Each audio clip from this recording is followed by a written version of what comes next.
مجھے ہمارے گاؤں کے اندر ہماری ہمسائیگی میں ایک شخص رہتا تھا اور میرا خیال ہے اس کو انتقال کیے کوئی 20-25 سال ہو گئے ہوں گے،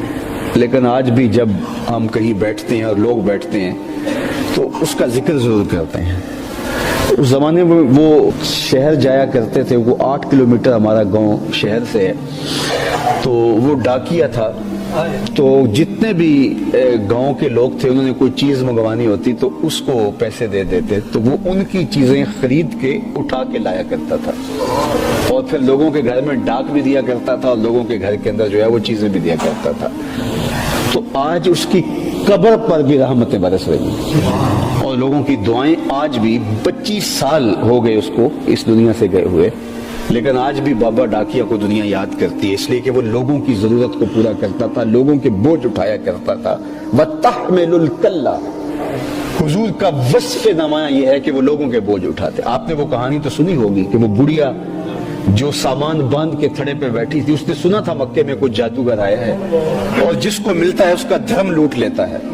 تو اس نے کہا ساری زندگی بتوں سے وفا کرتے گزار دیں تو کہیں ایسا نہ ہو کہ آخری عمر میں اس سے ملاقات ہو جائے اور کہیں دین ہی نہ لوٹ لے،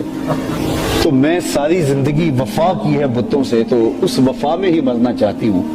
تو یہاں اتفاق ہے کہ وہ مل جائے تو میں یہ شہر ہی چھوڑ دیتی ہوں۔ تو میکے جانے کا ارادہ کر لیا، اولاد نہیں تھی، شوہر فوت ہو گیا تھا، جو گھر کا تھوڑا بہت سامان تھا باندھ کے تھڑے پہ رکھا، کوئی گزرتا ہوا شخص آئے اس کو کہوں کہ میرے سر پہ رکھ دے، اتنے میں حضور آ گئے اور بڑھیا نے کہا کہ بیٹے رکو، یہ سامان میرے سر پہ لاد دو۔ حضور نے سامان اٹھایا تو محسوس کیا یہ تو وزنی ہے اور بڑھیا کمزور ہے، تو کہا اگر تم کہو تو جہاں جانا ہے میں خود ہی نہ چھوڑا۔ اس نے کہا بھتیجے یہ تو کمال مہربانی ہوگی، تو حضور نے وہ سامان اٹھا لیا اور اس کے ساتھ ساتھ چلنے لگے۔ تو وہ زمانہ تھا، ایک دفعہ یہ پنڈی بائی پاس والا پل، پرانا پل ہوتا تھا، تو ایک بوڑھی جو ہے وہ سامان اٹھا کے لے جا رہی تھی، تو میں بھی جا رہا تھا، تو میرے دل میں حضور علیہ السلام کا وہ واقعہ یاد آ گیا، تو میں نے اس بڑھیا سے کہا کہ مجھے سامان دے دو، تو اس نے سامان دے دیا۔ تو وہ تھوڑی سی کمزور تھی، تو میں تھوڑا سا اس وقت نوعمری میں تھا تو تھوڑا سا آگے بڑھ گیا، تو بڑھیا کو شک ہو گیا کہ یہ سامان لے کے کہیں اس نے کہا پتر دے دے مجھے سامان، تو حضور اس کے ساتھ ساتھ چل رہے ہیں۔ تو یہ میں اس لیے بات سنائی ہے کہ اگر کسی کا سامان اٹھائے تو اس کے ساتھ ساتھ چلے۔ میرا یہ تجربہ ہے کہ اس دور میں کم از کم لوگوں کو یہ گمان ہوتا ہے کہیں سامان اٹھا کے یہ بھاگ ہی نہ جائے، تو حضور اس کے ساتھ ساتھ چل رہے ہیں اور اس سے میٹھی میٹھی باتیں بھی کر۔ تو بڑھیا کہتی ہے کہ راستے میں حضور کو بتاتی ہے کہ بیٹے میں تو ام القریٰ بستیوں کی ماں مکہ المکرمہ کی باسی تھی اور اس شہر کو چھوڑنے کو کس کا جی چاہتا ہے، لیکن دین دھرم بھی تو کچھ چیز ہوتی ہے، تو میں اپنا دین بچانے کے لیے شہر چھوڑ کے آ گئی ہوں، تو تم اتنے اچھے ہو کہ میرا سامان یہاں تک پہنچا رہے ہو، تو تمہیں بھی نصیحت کرتی ہوں اس جادوگر سے بچ کے رہنا، کہیں وہ تمہارا بھی دین نہ لوٹ لے۔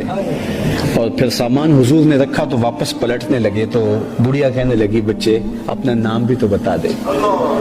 لوگ پوچھیں گے میرے میکے والے کو شہر کو کیوں چھوڑ آئی ہے، تو میں کہوں گی وہاں جادوگر آیا ہے، تو وہ شہر مکہ کے بارے میں رائے اچھی نہیں رکھیں گے، لیکن میں ان کو یہ بھی بتاؤں گی کہ اگر وہاں جادوگر رہتا ہے تو ایسے سونے جوان بھی رہتے ہیں، ایسے ہمدرد لوگ بھی رہتے ہیں، تو مجھے اپنا نام بتا دو۔ تو حضور نے مڑ کے کہا بڑھیا جس جادوگر سے بھاگ کے آئی ہے وہ تیرے سامنے کھڑا ہے۔ اس نے کہا سچ آپ ہی محمد ہیں؟ فرمایا ہاں میرا ہی نام ہے۔ تو اس نے کہا پھر آپ کا جادو میرے پہ چل گیا، تیری تک کے ادامہ میں مرید ہو گئے۔ لوگوں کے بوجھ اٹھانا یہ حضور کا کام تھا۔ وَتَحْمِلُ الْكَلَّ، یہ حضرت خدیجہ الکبریٰ حضور کے وصف بیان کر رہی ہیں، جن کا کوئی بوجھ اٹھانے والا نہیں ہے۔ وَتَحْمِلُ الْكَلَّ، آپ اس کے بوجھ اٹھاتے ہیں۔